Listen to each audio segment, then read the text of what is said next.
Welcome into the Danny Sancomb Show. I'm your host, Alex King, joined alongside by always Coach Sancomb here. So, Coach, man, 2 games left in the regular season. Seems like the season's just really flown by. How do you think? What do you think? Yeah, obviously 2 more games left. Second half of our West Side Conference has been a little bit disappointing. We've been in some games, we've had some opportunities, but we've come up short in some of those. So, hopefully we can find a way to get 2 wins this week and end the season on a positive note. Yeah, definitely. Hey, let's just dive right into it and talk about that Mercyhurst game we had in the midweek. Obviously, snowstorm here, so our CUTV crew wasn't, unfortunately, not able to get out to that game. So no highlights today from that. But, obviously kind of a disappointing loss, 89-61. But they're the number 4 regionally ranked team, so, I mean, it's a tough opponent, obviously, going out there. Yeah, we don't match up well against them. They handled us both times this year. They have the ability to shoot the ball well, which hurts us in the zone. They move the ball well. And then they're good at 12 to 15-foot little shots, and they moved the ball well. We couldn't stop them. We didn't have the right energy to go up there and win. We just did not play particularly well that night. And when you're playing a team that's 4th in the region, you need to have great effort. You need to have great execution. And we didn't have either one of those, so it made it a long night. Yeah, definitely. I mean, they're definitely one of those teams that has a lot of depth. It seems like no matter who they transition in the game, it seems like they have guys that know what they're doing in the system. So, I mean, we talk a little bit about the first half.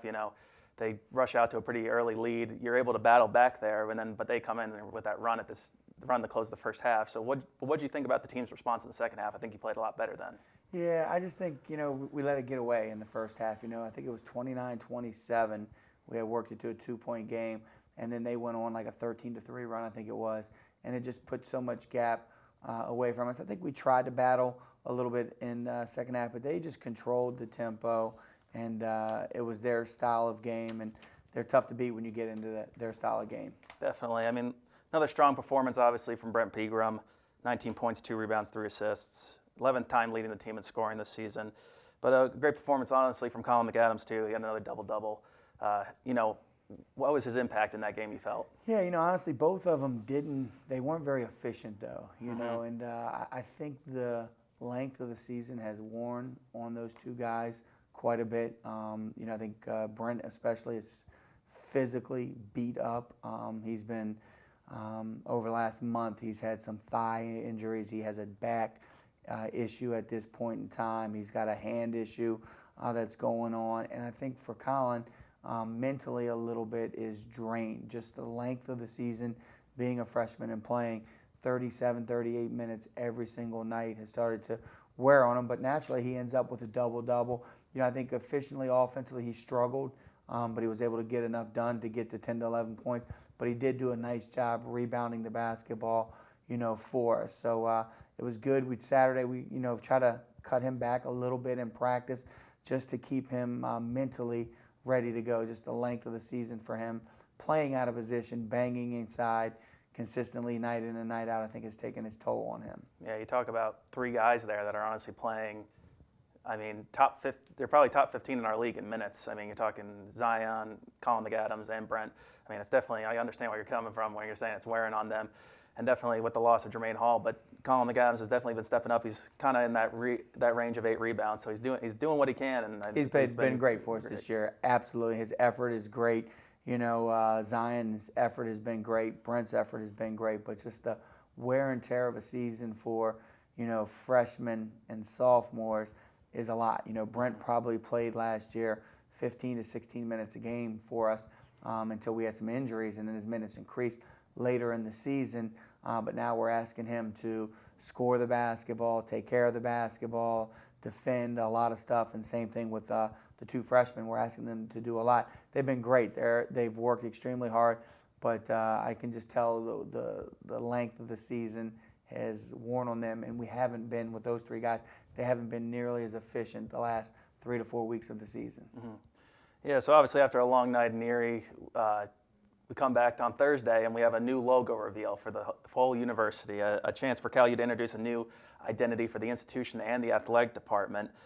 These new logos are part of a multi-branding program that we're going to do to just show what Cal U is and emblemize them. I mean, on the screen here we have a couple of views of what was shown at that reveal party. It was a 16-month process. I know, Coach, you were kind of new to Cal U at that point, but at those meetings alongside me and a lot of the other athletic staff, just viewing it. I think we're overall happy with what came out. It was definitely a long process. We saw a lot of different options, but it's definitely exciting moving forward. And as we talked to our athletic director, Karen Herpy, she said, we're going to slowly start transitioning to that logo in uniforms and everything like that. It's all going to be gradual. You can't all expect it right away, but it's definitely an exciting time. What is your overall thoughts on the logo? I loved it. Unfortunately wasn't able to attend the logo party. We were out recruiting, Coach Bridgman and myself, but I was actually driving to New Jersey at the time, and Coach put it on his phone, and I was able to listen to it. And then coming home that night, I was able to watch it, and it looked like a great turnout. The pep band was there, the cheerleaders there. It looked like we had a great crowd of students. I love the logo. It looks great. So I'm obviously looking forward and excited about having a new logo on the gym floor, getting the gym floor redone, then obviously the branding of our uniforms, warm-ups, and everything. I think it's an exciting time, and I think it just is a good logo. They did a great job with it, and it puts out what we want for our university. So I was very impressed with it and excited about it. Yeah, a lot of exciting things happening at Cal. We got this new deal with Nike and BSN. We got the new logo coming in. So, there's a lot of exciting new news going to be coming out in the coming months with new uniforms. Obviously, fields are going to start transitioning slowly. That is a time-consuming process. You have to kind of figure that all out. But, be sure to, stick with us at calvulcans.com to find out all that's happening there. And if you weren't able to see the video, you can also go to calvulcans.com. It was shot by our guys here at CUTV, and if you weren't able to make it to the event, you can see the lively crowd and everything. It was a great time. So, Coach, let's transition to Saturday. We had Senior Day, Alumni Day against the number 2 ranked team in the nation. Definitely an exciting game to have for your final home game of the year. So what did you, close to the finish there, what was your overall thoughts? I thought we played pretty well. IUP is number 2 in the country, they're number 1 in the region. I think they have 2 losses on the season. They're a well-coached team. They have size. They have great guard play. I think they struggled. I think they maybe they didn't play their best game. I think we had a little bit to do with that, but I thought our intensity was great. We played extremely hard. Obviously, it was a spark to get our only senior on the team, Cordell, back. Hadn't played all year, and he's probably about 80%, 75%. With his Achilles injury, but he got cleared to play, and I think he was 3 of 5 from the 3, which sparked us. And just having a veteran player, and he's a great shooter, we know that, but he's a really good passer. Really just helps just having a calming presence on the floor with a senior. So I thought that was great, but I think Zion Collins really stepped up, and I was really happy to see him play that well. I think he was 9 of 18 from the field. He was efficient. He rebounded the ball. He distributed the ball. He played at a very, very high level for us. So, I was excited about that. I thought Jordan Gessner gave us great minutes that night. And I think if we, shoot the ball a little bit better, we shot the ball well from the 3, but they're very good defensively. If we could just shoot the ball a little bit better, we may have been able to sneak that win out. But they're a great team, and they find ways to win, and that's what great teams do. Yeah, unfortunately, I wasn't able to be there, as we see the highlights coming on right now. What would you say the overall atmosphere was for that game?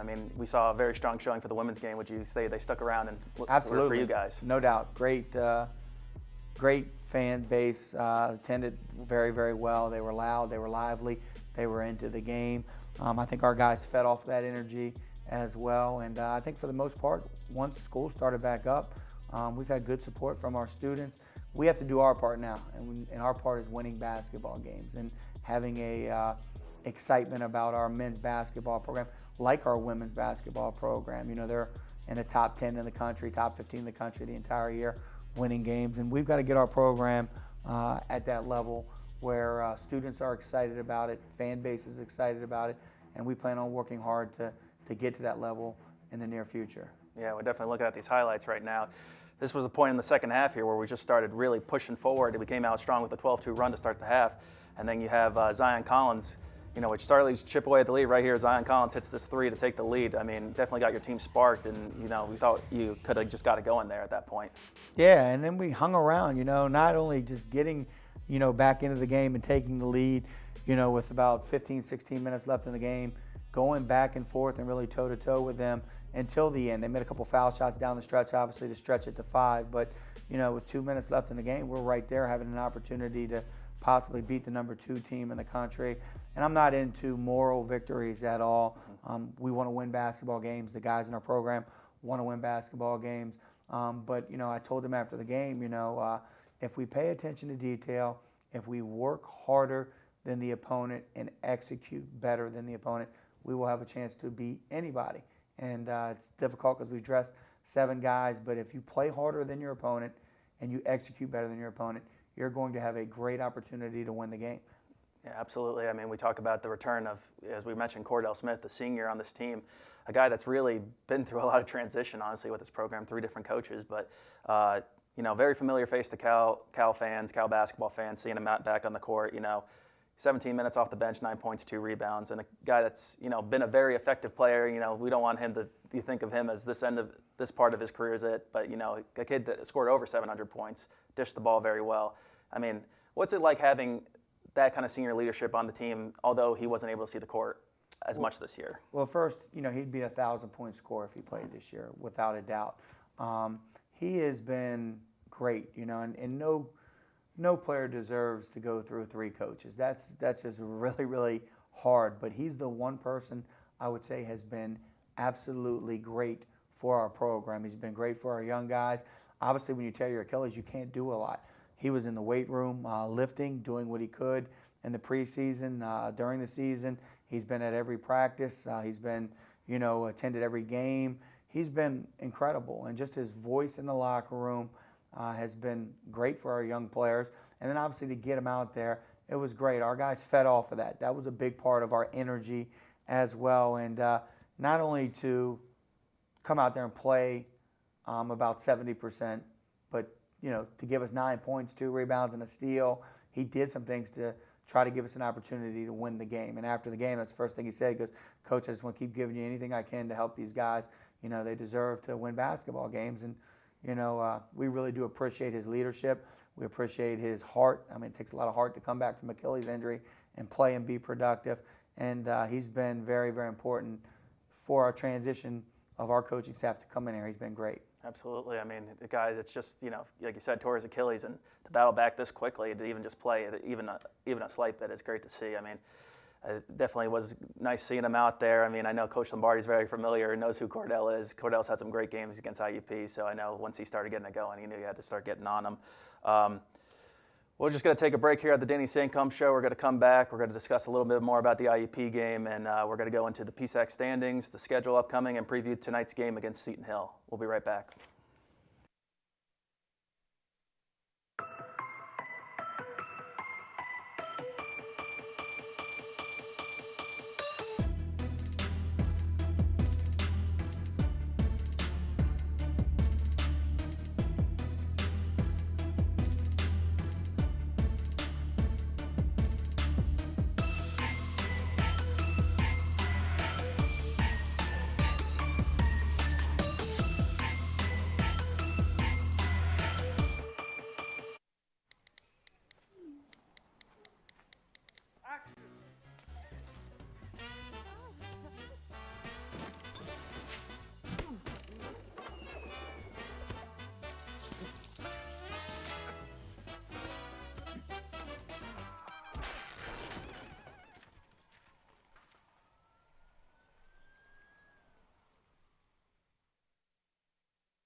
Welcome back to the Danny Sancomb Show. My name's Alex King, as always, joined alongside by Coach Sancomb here.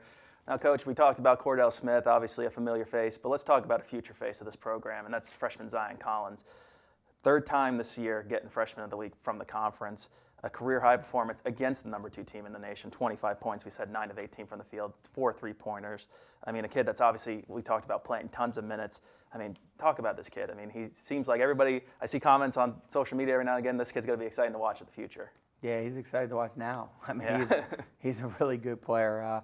He's going to continue to get better. His body's going to develop. I think his perimeter game continues to get better. This offseason will be very, very important to him. But what he's brought to our team this year is just consistency. Scoring the basketball, distributing the basketball, decision-making, and all those things will continue to get better. He was thrown into the fire this year, so to speak, just with our lack of depth. And, he's thrived. And getting this type of experience for a freshman, it's great because, next year he'll be a sophomore, but he'll be really kind of like a junior as far as the playing amount. He's playing anywhere from 35 to 39 minutes every single night. So he's been out there to experience those things. And just his consistency of scoring the basketball, he's really hard to keep in front. He has a great mid-range game, and I think in time he's going to become a very good three-point shooter. And once he does that, it's going to make things very, very difficult on defenses, because if they crowd him and try to push up on him, that's when he's at his best, being able to get in the lane, and he makes the right decision. So really excited about him. Reminds me of a couple players that I've had in the past that have developed and had unbelievable careers, and I think his best basketball is still out in front of him. Absolutely. I mean, talking about a guy here that's now claimed the award 3 times, the most in over a decade for the program. He's really doing it all. Great length, great, gets inside, gets those shots. He likes to I think in my opinion, he takes a lot of high percentage shots. He tries to get the best look he can. And, it's been a struggle for everybody to contain him this year. 4 20-point games this season. And as you've talked before, I mean, you talk about a guy that, it's not all about scoring for him. He wants to get the rebounds. He wants to get the assists. He wants to get the steal. He wants to do everything well. He does, and that's what winning basketball, you need that. He's very good on the glass. He's 6'2", maybe 6'3", but he's so long. I think he's probably like 6'6", 6'7" wingspan. I mean, he's really, really long. And he just has a good feel for the game. He can pass the ball well, and he's smart. He's a very highly intelligent player. So you're right. He takes high percentage shots because he's smart. He gets to areas where he's effective, and he's hard to keep in front. Once he gets stronger, he's going to be a really, really good player. And I am excited about his work ethic, being with a player now for, 6 months, since the start of the school year. I think in that area he's improved. I think he'll continue to improve. And I think this offseason, if he works extremely hard, he can come back and be an elite player in our conference. Yeah, definitely. I mean, this is definitely an exciting backcourt to watch for the next 2 years. We got Brent Pegram and Sancomb together. I mean, these two guys just, go at it each night, give their all for sure. I mean, we're going to take a look at the upcoming PSAC schedule here. We're going to Seton Hill tonight, and then we're closing out the season here going into Clarion. So 2 road games to end the year. We had a nice little home stretch there, so it's exciting. We're going to have radio out there tonight, and then be sending CUTV up to Clarion. But let's take a look at the standings while we're at it here. Obviously, we talked about, we're excited we're still excited to play these 2 games, get some positive results. Obviously, we're not where we want to be. As we can see, some teams are locking up. We got a little battle at the bottom there, Coach. But, you view Seton Hill and you view Clarion we're right in your range. Definitely 2 games that you want to get wins on your schedule for, right? Yeah, I mean, absolutely. I think the big thing is we want to play well. It was nice that we played well on Saturday, but, we didn't play particularly well versus Mercyhurst. So we want to finish the season on a positive note. And, we want to figure a way to win 2 games and put ourselves as high up in the standings as we possibly can get at that point in time. Though they're both road games, we think if we play our style of game, we have a chance to win both of the games. Yeah, definitely. So, I mean, let's talk about previewing tonight's game against Seton Hill. We're going right down nearby Greensburg, nice little 40-minute drive from Cal's campus. Talk about a close game last time here at the Convocation Center. I mean, it's 72-70 game, 9 ties, 7 lead changes. I mean, it was a really back-and-forth game played overall. And, I mean, another outstanding game from Zion at the time, then his career high, 23 points, 5 rebounds, 5 assists, 2 blocks, and another near double-double from McAdams. We'll have the highlights playing right here from last game so people can see how close it was. But, I mean, what improvements can be made in a game like this? Obviously, free throws played quite an influence down the stretch in this game, but, what improvements do you want to make? We want to be better on baseline out-of-bounds defense. That was a big difference in the game. We did not do a good job. They got a lot of easy looks and easy points, so we want to limit that. They stole some easy baskets from us at that point, just on baseline out of bounds. And then I think just really getting out to their main scorers. They have 2 guys scoring right around 20 points a game, and you add McKinney, that makes up a big part of their offense. So we have to know where those 3 guys are at all times and limit their opportunities and make other guys beat us. That's, it sounds easy, but it's difficult. Both of those guys are good scorers. All three of those guys can score the ball, but especially the two guys, they score almost 40 points per game. So we got to know where they are in the zone and limit their looks. Yeah, definitely. I mean, a strong performance also by our point guard, Brent Pegram. He, had 16 points in that game as well. And like we said, McAdams, 17 points, nine boards in that game. I mean, what's it like, Coach? I mean, we were watching the highlights here. Your team really did get off to a good start. So, that's a positive to take from this game. Like, what goes into keeping the motor honestly running when you get up to a nice, 20-9 lead? Yeah, I think the big thing with us is just, trying to stay fresh. We tend to wear down just with the numbers and the minutes guys have played. So, we've just got to, you're going to hit the wall at some point in the game, and we just can't stop. We just got to keep fighting, scratching, and playing. And we'll have 9 guys dressed today, which will be different for us. We'll have Dante back tonight, which will help, and we'll have Cordell back. So we will have a little bit more depth than we did the last time. So hopefully we can get some guys some rest at the proper time, and we're fresh down the stretch. Yeah, definitely a tough venue. I mean, I think like 2 years ago we won that game on a buzzer beater, and then the year after that they hit one right down the stretch to beat us there. So it's always a tough venue to play in.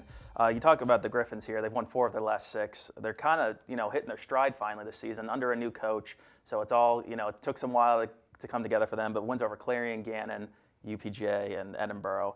I mean, talk about these 2 guys, and Trevor Blondin and Nathan Davis, like you just mentioned. They're almost averaging 20 points a game. It's hard to contain guys like that. Yeah, they both score the ball, and they have the ability to score from the 3. They're good at the mid-range, and they can score at the rim. They're both good offensive rebounders, so they give themselves a lot of opportunities to score.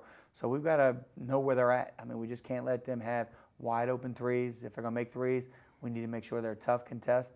We need to limit them, no offensive rebounds, where they don't get an opportunity to score on that. And then we got to find them in transition. So if we can do those things and limit their opportunities to score, they'll have trouble scoring the basketball. Mm-hmm. Yeah, they're definitely, I think I was looking at today, I mean, they're one of the best free throw shooting teams in this league. So it's got to come down to, keeping them off the line there. And with more depth, I mean, maybe we can definitely stretch them out a little more than we're used to.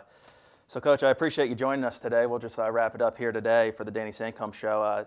Stay tuned. Our CUTV radio will be there tonight to cover the game and the matchup, and there'll be a short recap following right after the game on calvulcans.com. Good luck tonight, Coach. Appreciate it. Thanks for having me. Thanks for joining us.